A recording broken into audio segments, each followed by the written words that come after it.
Fala, meus queridos, bem-vindos a mais um vídeo. Bom, vamos lá. Primeiramente, essa alta aqui, indo diretaço para o gráfico, foi uma alta que foi causada basicamente pelo consenso de mercado, onde todo mundo achou que o Federal Reserve iria diminuir as taxas de juros, certo?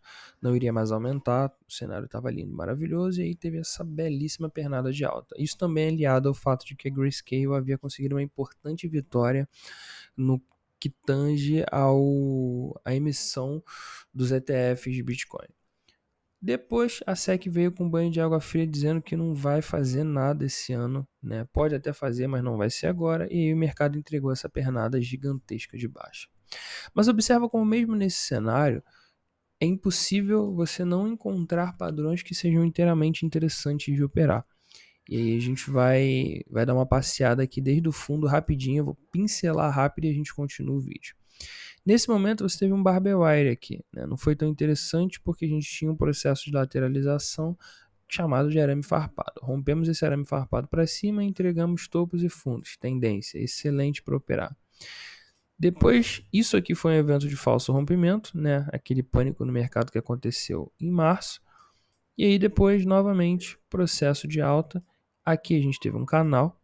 Então esse canal aqui foi muito bom para a gente operar. A gente falou dele na época que ele aconteceu. Rompeu para cima, buscamos o topo. Certo? Olha quanta operação a gente teve aqui nesse cenário. E agora, Felipe? Bom, agora basicamente a gente está dentro do que pode ser um canal lateral. Por que é um canal lateral, Felipe? A zona dos 25, ela está desde lá de trás oferecendo um belíssimo ponto de entrada para o gráfico. Então a gente está falando de uma resistência que ocorre no gráfico desde maio de 2022. Então, retestado em agosto de 2022, retestado em fevereiro, retestado em junho, retestado em agosto e retestado agora em setembro. Então, essa zona não é só a mais importante do gráfico nesse período que nós estamos agora, como a melhor zona para início de operações, certo? Eu não estou operando agora futuros, né? Eu tenho até comentado um pouco algumas operações que eu tenho olhado, mas eu não tenho feito operações de futuros agora. Eu acho que o Brasil está num cenário muito complicado no que tange a regulamentação das criptos. E eu sou uma pessoa que eu não gosto de fazer as coisas da forma errada. Eu sempre fui dessa forma.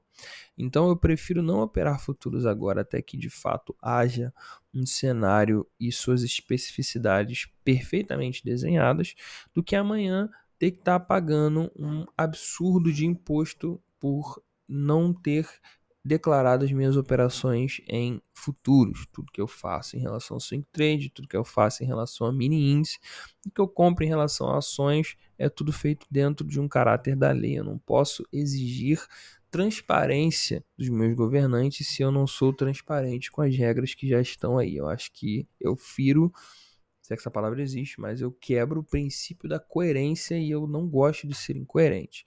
Mas é uma opção minha, não estou julgando quem, por exemplo, está indo para a Bybit porque ela não devolve os dados para o Brasil. Eu não estou julgando, eu acho que cada um faz aquilo que considera correto, assim como eu estou fazendo. Não estou operando futuros nesse momento, né? Estou me abstendo desse tipo de operação, prefiro focar em mini índice, pelo menos até o momento onde o Brasil vai ter uma possibilidade mais clara de operação. O que não quer dizer que nós não estejamos pensando em comprar o Bitcoin para vender em curto prazo, né? Nesse momento eu estou olhando só para o Bitcoin, operações em Bitcoin. Swing trade é uma outra coisa, porque o swing trade ele é fácil de você conseguir operar e você já consegue, né, através do lucro, conseguir, né, entrar em acordo com a CVM. Então é uma coisa bem mais fácil, pelo menos no que tange o meu operacional. Indo diretaço para o gráfico, o que acontece? Depois desse canal lateral aqui que ele fez, e ele fez essa alta aqui que ele buscou justamente o topo, né? E aqui vai um princípio gráfico. Absolutamente todo topo e todo fundo geralmente é retestado. Em 80% dos casos ele é retestado. Todo topo, todo fundo é retestado. Olha onde a gente está hoje, 25 mil. O mesmo fundo que a gente estava lá atrás. Então, o cara que ele iniciou a operação aqui, doido da vida, ele teve a oportunidade aqui, ó. Doido da vida, ele teve a oportunidade de fazer bastante lucro, porque aqui esse topo foi retestado. Claro, se ele comprou aqui, ele amargou longos períodos de dor e tristeza até ele conseguir vender isso, mas ele conseguiu. E dentro desse princípio gráfico, eu tenho absoluta certeza que a zona dos 47 e a zona dos 68 também serão retestadas um dia. Assim como as zonas inferiores foram retestadas antes de serem rompidas e continuar subindo.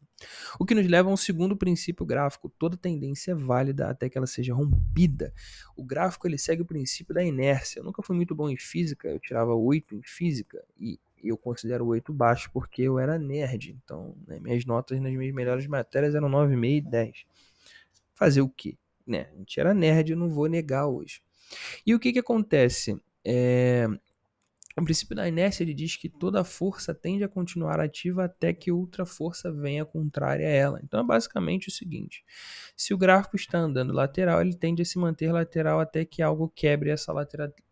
Então, até que haja uma força maior do que ela.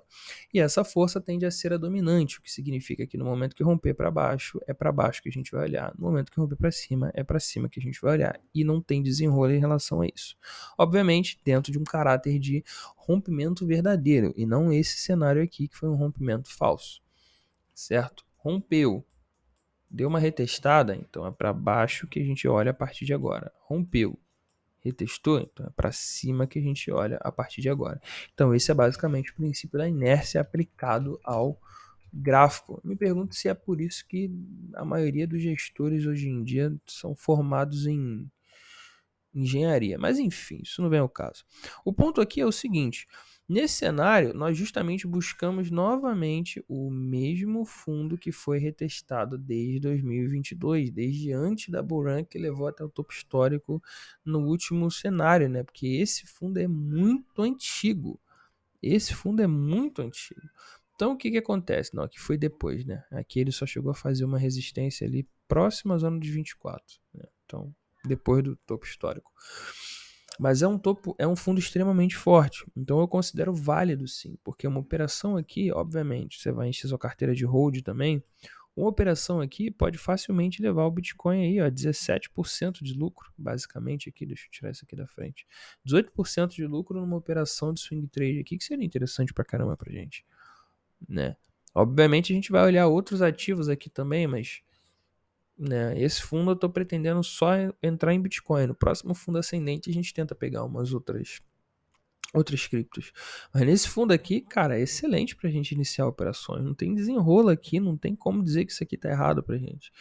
Ah, Felipe, mas tu não acha que o risco-retorno pode fazer com que o gráfico aí desça e confirme o Bart Simpson e busque lá a região dos 21 que você mesmo falou? Acho sim, por isso que a gente sempre vai estopar, manter um stop aqui próximo a 24 mil, né, já que são operações de swing trade, então dá pra gente fazer com mais tranquilidade. Sim, a gente vai, obviamente, respeitar o sinal técnico, mas eu não posso ignorar isso aqui, gente. Olha o tamanho dessa divergência gráfica quando o gráfico tocou na mesma região. Olha o tamanho dessa divergência gráfica. Olha o tamanho dessa divergência gráfica. Olha o peso do volume. Olha o peso do volume quando tocou nessa região. Então nós temos evidências claras de que essa região aqui é um fundo. Obviamente, isso não exclui o fato de que pode afundar amanhã. Não exclui. Porque vivemos em um cenário onde as notícias têm sido muito pesadas contra o Bitcoin. Mas um outro fator também, ligando ao ponto gráfico, é o que me faz pensar que a zona dos 30 pode ser retestada a qualquer momento. Como eu disse, o gráfico segue o princípio da inércia. Existem tendências dentro de tendências. Isso aqui foi uma tendência de baixa dentro de um processo lateral. Então, tudo depende da amostra que você está pegando. Se eu diminuir a amostra, eu vejo que é uma tendência clara de baixa em relação ao topo anterior. Se eu pegar uma amostra menor, eu vejo que é uma tendência de alta em relação ao tempo anterior. Então, tudo depende da amostra que eu estou olhando. Então, Felipe, isso não pode te confundir? Pode. Por isso que você tem que olhar o seguinte: se eu estou pegando uma amostra que é de janeiro até agora, eu estou olhando uma range de 6 meses. Então toda a minha análise tem que ter o período de 6 meses de adaptabilidade, já que é a amostra que eu peguei. Agora, se eu pego uma amostra desde lá de 2021, o meu ponto de análise tem que ser para anos. Então, se daqui a 2 anos, quanto é que vai estar? Se 2 anos passado ele estava aqui. Então, o princípio da amostra, ele também exige que você respeite o tempo que a amostra estava em evidência. Então, acho que isso aqui é o básico, mas eu acho que precisa ser dito, obviamente. Então, se nós pegamos uma amostra aqui que vem desde basicamente março até aqui, uma amostra mensal, não seria errado imaginarmos que o gráfico tem a possibilidade de buscar o topo anterior. E isso corrobora com o segundo ponto aqui. Uma tendência, ela ocorre sempre em um rompimento e não tem ponto nisso aqui. Como é que se inicia uma tendência? Com um rompimento. Você tinha uma tendência de baixa aqui que foi rompida. Agora era uma tendência de alta que não foi mantida. Por quê? Porque não houve a formação de um topo ascendente em relação ao topo anterior. Ela só atingiu o topo e começou a vacilar. Se ela tivesse formado um topo ascendente, talvez ela teria força para romper essa máxima aqui. Como não formou, mas o início da tendência, obviamente, foi nesse ponto aqui. E o mesmo acontece caso haja o rompimento dessa zona aqui. Primeiro ela vai romper esse topo aqui, depois ela vai romper essa linha de tendência aqui. Então, nesse cenário, o que a gente vai querer? A gente vai querer primeiro executar as ordens aqui em cima, na região dos 30 mil, e segundo, a gente vai unir forças para que o gráfico faça um topo ascendente e aí sim, perdão, fundo ascendente, e aí sim, na formação do fundo ascendente, ele busca força para romper. Porque como é que funciona a mentalidade dos traders que são baleias, gente que realmente movimenta o gráfico? No momento que rompeu isso aqui, eles entraram. E quando eles entraram, eles deixaram o gráfico da pernada. Geralmente eles deixam o gráfico da 2 a 3 pernadas e eles começam o processo de execução. Aqui ele executou uma parte da ordem dele. E a cada tique acima, ele foi executando. Até o momento, mais ou menos aqui, não tinha mais. Deixa eu apagar tudo. Aqui já não tinha mais baleia para executar. Eles já tinham executado tudo que eles tinham para executar. E aí ficou a sardinhada toda brigando aqui. Sardinhada toda brigando, sardinhada toda brigando. Até o momento que a sardinhada foi perdendo. Por que eu digo isso? Olha o volume. Baleia negocia esse volume. Sardinha negocia esse volume aqui. Os caras saíram aqui. E quando é que eles querem entrar de novo? Quando há a formação de um novo fundo. E aí o que acontece? Se nós fizermos esse mesmo processo aqui, que é o que eu quero que aconteça, o gráfico romper essa máxima e fizer um fundo ascendente, eles vão fazer a mesma coisa. Eles vão começar a executar aqui, que o gráfico vai ficar porco, sem movimento nenhum, lateral, e aí desceu, formou um fundo. Formou um fundo, o que eles vão fazer? Eles vão entrar novamente. E quando eles entrarem novamente, a gente vai ter força para romper esta máxima dos 30 mil. E deixa eu ver aqui, foi o fundo que nunca fechou acima. 31.150 foi o fundo que nunca fechou acima. E aí sim a gente consegue um processo de alta mais substancial. Esse é o mental de quando você opera a favor da tendência com o mindset desses caras. E aí o que a gente precisa entender primeiramente? Qual é a tendência, Felipe? A tendência, olhando a amostra desde o último fundo, considerando que nós estamos operando com a visão há meses, é alta, alta, alta, alta. Estamos em um reteste de suporte que pode, a partir do momento que for rompido, iniciar uma tendência de baixa. Então, nesse momento, eu estou olhando para cima.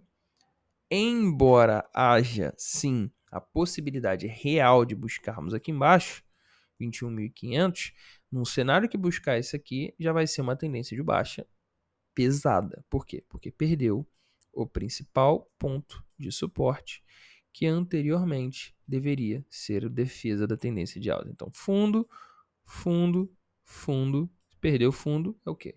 Tendência de baixa. Por que uma tendência de baixa você perde fundos constantemente? E numa tendência de alta você perde topos constantemente, certo? Então, por isso que eu acho que o risco-retorno aqui é excepcional e eu não pretendo ignorar. Obviamente, repito, dentro de um cenário de swing trade, eu não quero me arriscar a operar futuros agora. Eu não acho que o Brasil está num cenário muito legal para isso. A Binance está enfrentando diversos problemas, talvez ela até deixe, né, suas atividades em breve. E eu não quero que o meu dinheiro e principalmente a minha integridade esteja ligada diretamente a isso. Então, não estou dizendo para ninguém fazer, eu acho que cada um é dono do seu próprio pensamento, mas eu prefiro, se for para me arriscar em liquidez diária, eu prefiro operar mini índice e fazer as minhas DARFs mensais até que, né, o cenário esteja muito melhor para isso.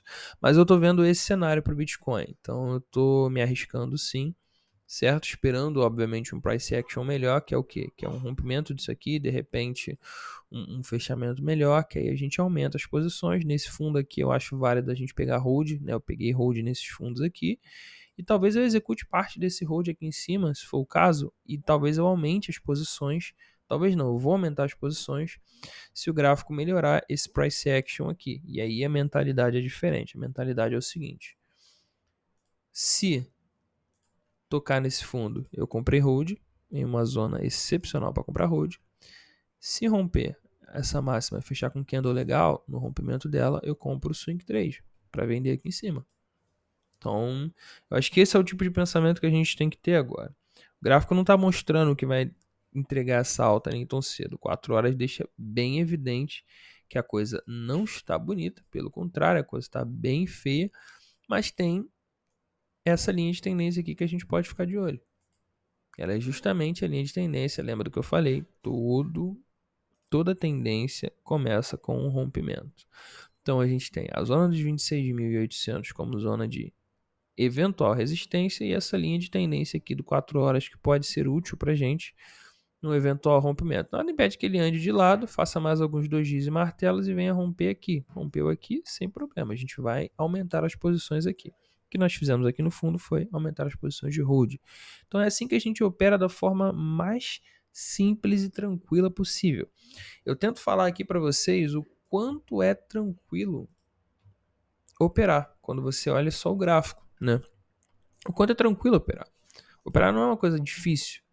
Claro, o problema tá em gerir o emocional. Porque tu vê um negócio desse aqui, qual que é a primeira ideia? Pô, vou comprar. Mas vai comprar por quê? Porque caiu. Você nunca compra porque caiu. Porque se caiu, princípio da inércia. Se caiu, tende a continuar caindo. Por quê? Porque a força que está operando no gráfico é uma força vendedora. Então lembre-se disso. Princípio da inércia. Se caiu, tende a continuar caindo. Certo? E uma coisa, se subiu, tende a continuar subindo. Até que uma outra força entre no gráfico e faça com que ele pare de cair ou pare de subir. E é assim que funciona o gráfico. Então, se você opera dentro dessa margem de pensamento, você vai estar sempre olhando para operações a favor da tendência. Então, nunca na sua vida opere contra a tendência. Operar a venda nessa região aqui, imaginando que vai romper fundo, não existe. Não existe imaginar que vai. No gráfico a gente não imagina que vai. Não tem que imaginar que vai romper fundo. Não tem que imaginar que vai romper topo. Tu tem a range. Não tem a range? Qual é a range aqui? Né? 10ª vez que eu faço esse quadrado aqui que eu apago tudo. Mas enfim. A range aqui é a região dos 30.800, 31.000. Então, se isso aqui começar a subir, for fazendo topos, todo tipo de... Deu 30.000, 30.800, eu estou executando. Ah, Felipe, mas e se romper e continuar subindo? Aí eu compro de novo quando fizer o reteste. Porque depois da região dos 30, ele vai fazer um reteste. Por quê? Porque todo topo e todo fundo tendem a ser retestados em algum momento. Isso é outro princípio gráfico. Não esqueça os princípios gráficos. Todo topo e todo fundo tendem a ser retestado. Então, se romper a região dos 30.000, vai retestar alguma coisa próxima a ela. E aí a gente vai comprar novamente. O mesmo ocorre o fundo. Se amanhã, sei lá, o Putin invadir os Estados Unidos e o negócio afundar, ele vai retestar aqui. No momento que ele retestar, a gente vai vender aqui para buscar esse short. O negócio é não afobar e entrar na melhor hora, certo?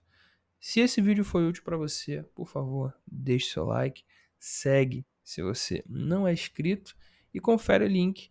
Né? Tudo que eu ensino aqui eu também ensinei muito mais esmiuçado lá no meu livro e temos mais de 20 vídeos lá com todo o conteúdo mais pesado possível para que você aprenda a operar de forma certa. E é isso. Valeu. Tamo junto.